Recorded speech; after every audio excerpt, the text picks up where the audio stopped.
Hello, I'm Wave. We will learn about shattering text in Adobe Photoshop. In this video, we will apply shattering effects. First step, you have a black background, considerably like a space background, but is a solid color. Second step, add a sample text and rasterize it.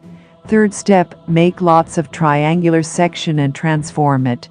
This looks like it's a broken or sliced effect. And final step, apply texture of scratched surfaces and a broken glass background. Isn't it too easy? Well, shatter is a breaking effect and violently into pieces like glass. For example, a ball hit a glass or any ceramic object at very high speeds, like used in physics. That sound requires a medium to travel. One in the James Bond movies, like gunshot sounds, broke the glass windows and doors. This is what happens. You would literally get shocked. Any objects you drop in a similar way, like breaking a vase, ceramic plates, or a glass window.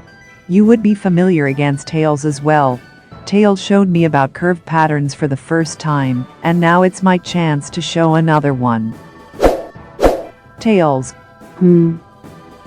I want to show you how the shattered effect is made. Okay, does shatter mean breaking? Yes, of course. Let's take a look. How did the effect applied? Oh boy, that sounds like someone hit with a ball. Yeah, tails. It can sometimes be an explosion sound.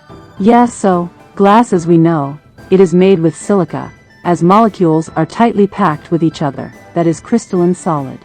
If someone drops it, the glass will likely to shatter. I know this will work. Glass requires a medium as the speed of sound becomes quite high due to high density. The value is 5,640 meters per second. That's super high speed.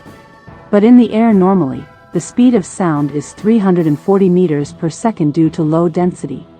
That's what the major difference we get. Okay, these terms like density, viscosity, speed, and others have in 3D software we would later learn about. Thanks, Wave.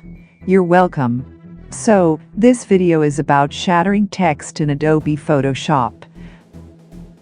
Like, comment, and subscribe now.